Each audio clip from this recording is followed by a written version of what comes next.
Hey guys, it's Samuel Larsen here. I'm the founder of Crocus.com and I regularly help seven-figure e-commerce stores optimize their traffic and get the more profit out of their existing store. So let's jump into a video regarding home pages and typical mistakes on the front page so you don't make these same costly mistakes. We're going to have a ton of examples for you, so you are in for a treat. Stick with me and let's get started.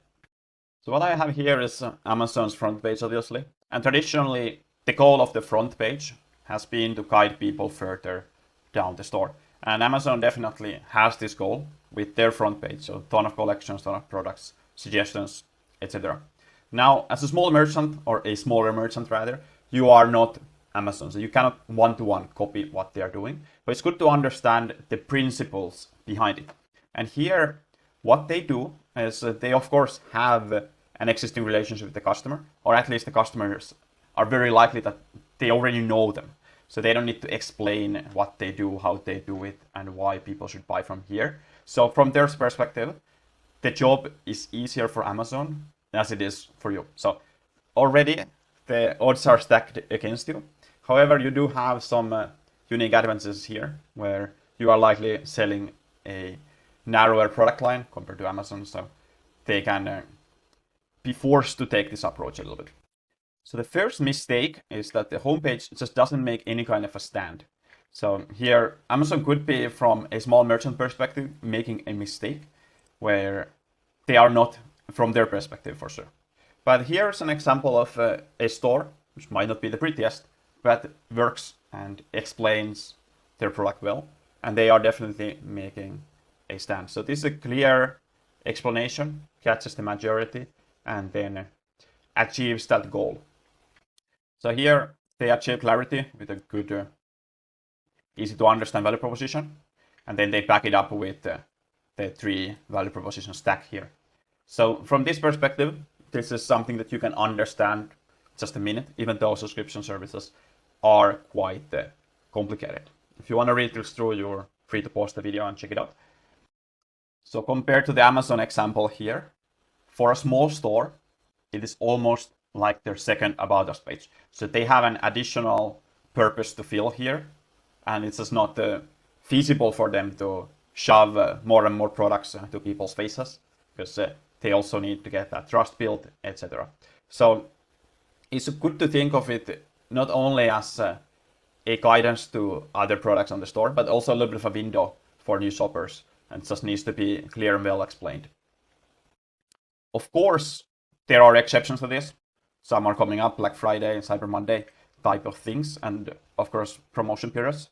But generally, this should be the bulk of what you do on the front page. And then it's always worthwhile to pay attention to your value proposition and how you are planning to compete in the marketplace as well. So think how you are explaining these and how your unique advantages are communicated, what they are, and whether they are actually like the best possible ones as well. So Not Invest has a very clear goal with their front page. They just want to explain and get people to take the quiz, because quiz is the one that's going to lead them to purchasing other products, etc. And here some little bit of a counter example of another store, more like a typical dropshipping store, which hasn't thought out why they are unique, why people should shop from there. It's just shop now and products. Not very inspiring. So if you think of every single competitor, they're probably doing this already. There's no competitive advantage in doing this. And there's a ton of examples. Just go through fashion stores after fashion stores, you'll see very similar things. So they are more like hobby businesses, not necessarily destined to succeed in the competitive e-commerce space. So understandably, merchants just want to sell more product. And in a way, it's natural. You want to make sales, but they fail to understand selling the solution in a way that the customers would want to receive that information instead of shoving it in their faces. One good example and exercise that you can do as a merchant is to do a competitor comparison. And here, don't be afraid to be polarizing, because you do need to understand this yourself. And in order for you to understand it, You need to be able to communicate it. So here's just an example of how this can be laid out on the page, where a brand here is comparing their product to their competitor's product and showing how it is superior to the current existing offering. This can help people avoid that situation where they have a ton of tabs open and trying to compare the different products. So you can make it easy for them by providing this kind of a table. So it's all about making things easy and understandable for people who are a little bit undecided about the brand. So oftentimes people can be a little bit stuck on their ways, so you need to show them a better alternative. And a good way to do it is doing something like this. So very beginner friendly and very good way to summarize how things are. Another way that you can do and achieve the visitor perspective approach is through quizzes. So we had one in Invest where they actually have the style quiz. Here's another example of Me Undies, who was a really successful store itself. So they for a long time had this quiz to get started when they had more of a beginning business model, and it worked really well for them. So they were able to turn a lot of those top of the funnel customers or prospects into customers. So you're just invited to find your first pair and then take a selections and you get a recommendation. There's also a lot of good Shopify apps for this. Make it really easy for these days to get these recommendations and get started on this. So have respect for the visitor's anxiety. Don't just shove things on them if you are not in a position to do that. And that goes also with your pop-ups, with your loyalty programs, etc. So here's an example how these pop-ups and loyalty programs, cookie policies, can often really hurt the mobile experience, especially. And many merchants are not aware of this because they just look at their store mostly on desktop. So everything that loads on the first view and needs to be closed adds to the anxiety and generally needs to be justified to really exist on the page.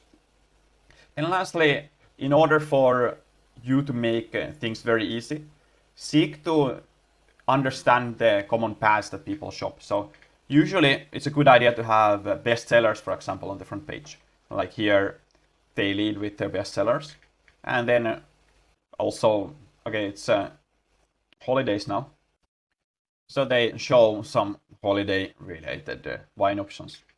And then of course later on the page you can think of common shopping patterns. So for example with Wine World, they likely are shopping according to country, at least a little bit. So that's a common path probably people are taking, so you can guide them to that and be helpful that way. So that's a third mistake I see a lot. So it fails to guide them to relevant places. And that's, again, what Amazon does really, really well. To give them credit, they have clear dividing paths to different collections. See, like beauty pics, computer, electronics. And they let people to self-identify to those collections in order for them to get like to the product that they are interested in. And of course, like you also get a picture of what they are interested in for your retargeting, remarketing, emailing, etc. So we are moving them further down the funnel. And with this example, we are doing it quite efficiently and showing them useful products, popular products, best deals, and these kinds of things that could be interesting. And definitely, if you look at Amazon's front page, likely the click-through rate is very high. It's just so many options to choose from, and people have that motivation already. However, if they don't know the brand and they don't have the motivation, then in these kind of pages where you have something like this, very likely the click-through rates are way, way lower. So this same approach with Amazon would not work for this particular merchant. And then likely this unfortunate merchant is probably there thinking, I'm doing the same things on Amazon. Why is this not working for me? So to summarize, you have they're not making a stand, not really differentiating your store in any way. Don't helping customers select. So that's the second mistake. You don't help customers select. And thirdly, you fail to guide them to relevant places. That's that for this week's video. Make sure to like it if you do like it. Subscribe to the channel for more videos. We're going to put a ton of e-commerce focus, the conversion rate optimization, average order value optimization content to the channel, so you can make more revenue profitably from your existing traffic. See you on the next one. Cheers.